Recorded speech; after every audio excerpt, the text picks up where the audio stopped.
안녕하세요. 사진 찍는 자영업자 사자 라이언문입니다. 저희 채널에 오신 여러분들 진심으로 환영합니다. 오늘도 특별한 카메라를 가지고 나왔습니다. 바로 라이카 3F 바르나 카메라입니다. 자, 이 모델에 대해서 제가 설명을 좀 해드릴까 합니다. 이 모델에 앞서서 먼저 우리가 조금 알아야 될 분이 있어요. 바로 오스카 바르나기라는 사람입니다.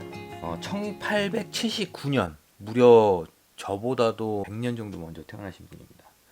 이분은 이제 화가가 되는 꿈을 가지고 계셨던 분인데, 아버지의 권유로, 부모님이 그 교사 출신이라고 그래요. 아버님이 권유로 그 당시에는 그림 그려서 배고프다 해서 시계 같은 그 정밀공학 같은 공부를 하길 바랬다고 합니다. 이분이 이제 그런 쪽으로 이제 공부를 하다가 에른스트 라이츠, 지금의 이제 라이카의 그 현미경 연구 담당으로 또 일했던 경험이 있어요. 라이카에 근무하기 전에는 칼자이즈에서 근무를 하기도 했었는데, 뭐 어찌어찌해서 뭐 에른스트에까지 넘어오게 됩니다.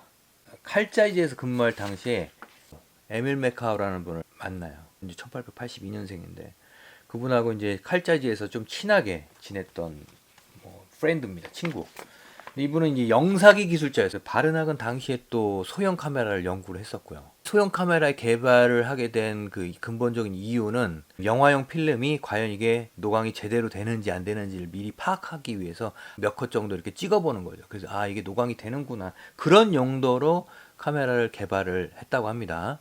이분이 취미가 5곱하기7 사이즈로 이제 카메라를 들고 이제 사진을 찍는데 천식이 워낙 있었던 분이라서 좀 더 가벼운 카메라를 자신은 선호를 했다고 해요. 그리고 이 확대기에 대한 그 개발도 있었습니다. 이 확대기가 뭐냐면 어차피 필름은 작아도 이 확대를 통해서 사진을 키울 수 있다라는 거 있었습니다. 그래서 어차피 필름은 좀 작아도 되지 않겠냐. 어차피 확대할 건데 36, 24 소형 필름 카메라를 이용해서 사진을 한번 찍어보겠다 해서 개발된 카메라가 있었습니다.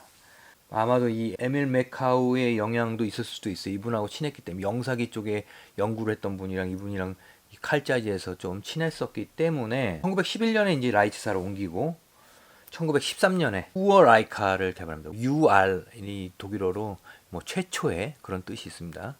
그래서 최초의 이 라이카를 개발합니다. 라이카는 라이츠와 카메라의 합성어죠. 라이카. 1차 세계대전이 있은 후에 독일이 굉장히 패망하고 어려운 시기를 겪다가 에른스트 라이츠 2세가 적극적으로 지원한 끝에 1925년 4월 드디어 라이프치히 박람회에서 라이카 1이 선보이는 그런 시기가 다가오죠. 물론 이 오스카 바르낙이 굉장히 연구한 끝에 나온 겁니다. 뭐 최초의 1913년 우어 라이카를 기본 베이스로 해서 실험적으로 많이 찍었었어요. 지금 구글에도 구글링 하면은 바르낙이 찍은 사진들이 나옵니다. 굉장히 콘트라스트 강하고 이 안부에 대한 디테일이 조금 떨어지긴 하지만, 왜냐하면 당시 카메라의 기술보다는 이 필름의 기술력이 좀 어려움이 있었다고 하는데, 뭐 어찌됐든 그 아마추어 사진 작가가 굉장히 찍어낸 그런 사진들이 있습니다. 최초의 35mm 카메라로 찍은 사진인 거죠. 그렇게 이렇게 하다가 1925년 4월에 드디어 이제 라이카 1이 그 당시에 탄생을 하는 거죠. 무려 57,000대 판매를 올립니다. 뭐 최초에는 이제 그걸 개발한다고 했을 때는 많은 임원들이 이제 반대를 했었는데, 불구하고 에른스트 2세가 적극 지원한 끝에, 그리고 천재적인 오스카 바르낙의 만남과 이것이 맞물려서 57,000대 상당의 판매를 이루게 되죠. 뭐 대박인 겁니다, 한마디. 1932년 라이카 2는 최초의 RF 카메라다. 요 정도만 알면 되시고요. 1933년에는 저속 셔터 스피드가 추가된 라이카 3가 나오고, 35년에는 라이카 3A 고속 셔터 스피드가 추가된 3A가 나오고, 그 다음에 38년에 3B가 나오고 40년에 3C가 나옵니다. 그러던 중에 드디어 이 모델이 나옵니다. 라이카 3F. 1950년부터 57년 동안 생산된 제품입니다. 요걸 한번 써보게 됐는데 너무나도 마음에 들었어요. 왜냐? 당시에 50년대 초반에 나왔던 이 카메라, 어르신들이 사용했던 그런 역사적인 카메라를 만지는 것만으로도 좀 짜릿짜릿했는데, 이 더군다나 이 카메라를 제가 직접 찍으면서 오스카 바르낙의 어떤 정신을 이어받는 듯한 느낌? 그러면서도 이 컴팩트한, 굉장히 M3보다도 작고 컴팩트합니다. 그럼 여기에 대해서 조금 더 알아볼 필요가 있겠죠. 이 당시에 이 판매가가 3,500 US 달러입니다. 당시에는 꿈의 카메라였던 거예요. 3F가 꿈의 카메라. 지금으로 따지면 뭡니까? 뭐 전기 자동차 정도의 어떤 느낌이랄까요? 지금의 우리나라 돈으로 따지면 한 6천만 원의 획기적인 카메라였던 거죠. 자, 이 카메라를 한번 볼게요. 6천만 원짜리. 6천만 원 아니지만 저는 뭐 100만 원 정도에 샀습니다. 뷰파인더가 이렇게 두 개로 나뉘어져 있어요. 절반은 1.5배율이에요. 조금 가깝게 보입니다. 레인지 파인더 창이에요, 이거는. 그래서 이중 합치를 하기 위한, 포커스를 맞추기 위한 창이 이 왼쪽에 있는 거고요.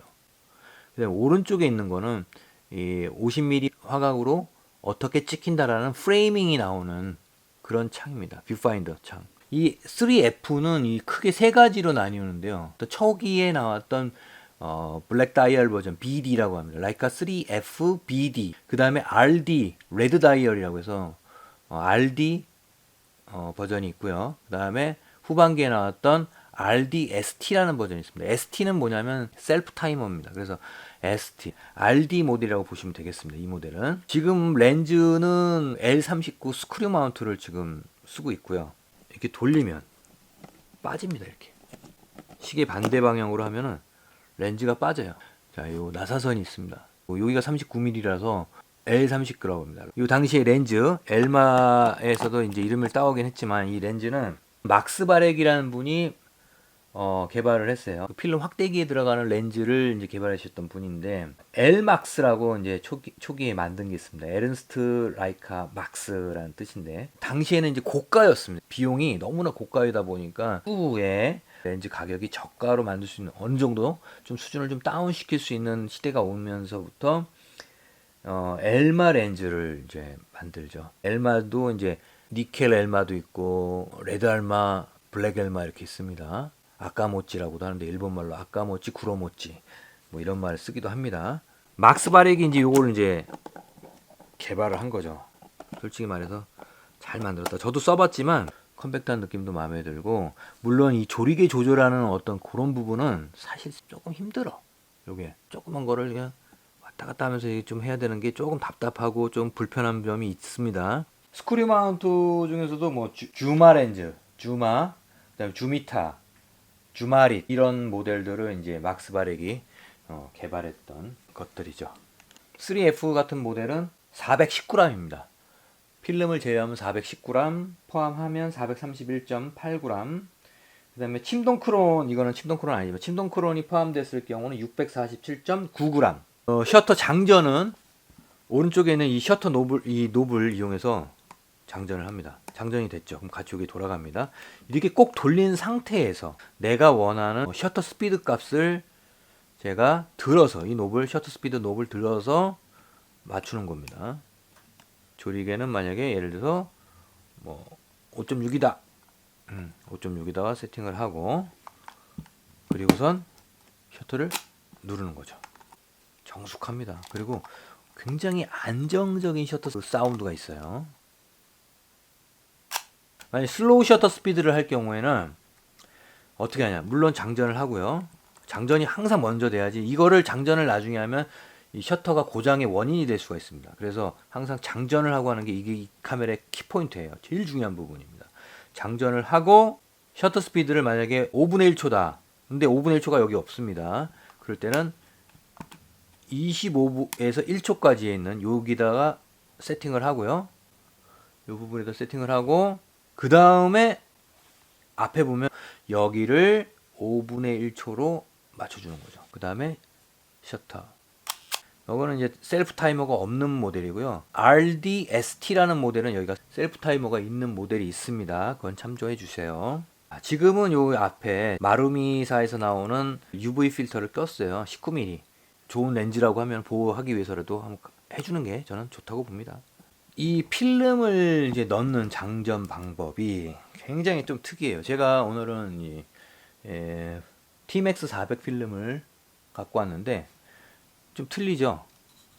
여기 한 10cm 부분을 잘라야 돼요. 이렇게 반을 이런 식으로 밑에 반을 돌려서 열어줍니다. 열어주면은 스풀이 안에 박혀 있고요. 요걸 빼면 라이카 M3하고 비슷하게 이렇게 어떻게 해라 라고 나오죠.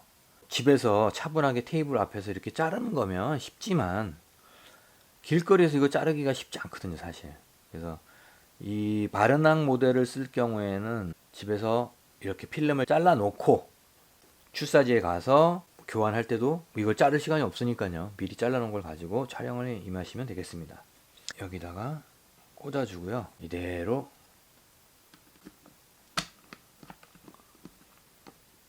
눌러줍니다. M3 같은 경우 이게 열려서 여기서 뭐 조정을 할 수 있는데 이건 그게 없어요. 그래서 이제 감으로 딸깍거리는 이 느낌 감으로 해 주셔야 돼요. 자, 감아 보시면 여기가 돌아요. 자, 이거 도는 걸 확인한 다음에 그 다음에 확실하게 잠가주고요. 여기도 필름 카운터를 어디다 세팅하겠어요? 0에다가 이제 세팅을 하는 거죠. 그래서 36컷을 찍으면 되는 겁니다. 찍고 계속 카운터는 올라갑니다. 찍고 해서 36컷이 많이 다 찍으면 이게 안 돌아가겠죠. 그때는 다 찍은 거죠. 어떻게 하냐? 리와인드 쪽으로 레버를 돌리고 리와인드 놉을 빼서 리와인드를 하면 되는 거죠. 그럼 여기가 같이 돌아가네요. 돌아갑니다. 이쪽도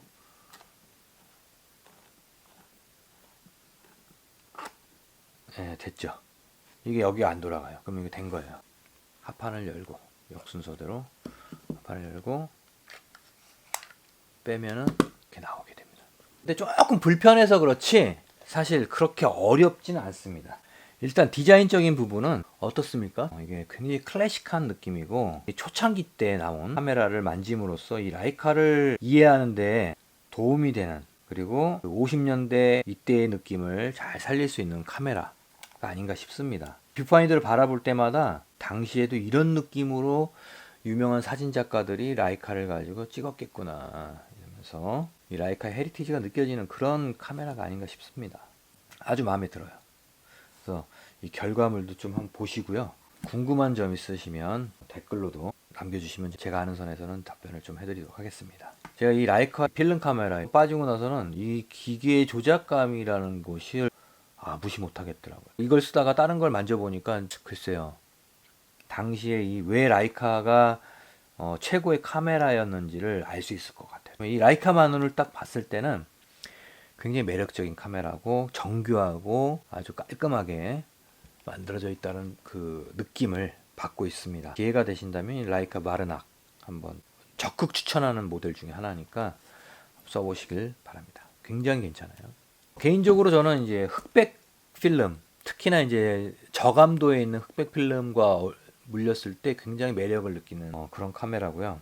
저 같은 경우는 그 일포드 펜 F라는 ISO 50짜리를 제가 넣어서 몇 번 써봤는데 너무 괜찮은 결과물을 안겨줘서 너무나도 괜찮았던 것 같아요. 그래서 그 사진들 제가 찍었던 사진들 몇 장 보여드리고 끝내도록 하겠습니다. 지금까지 시청해주신 여러분들 진심으로 감사드리고 추후에도 보다 괜찮은 카메라로 인사드리도록 하겠습니다. 감사합니다.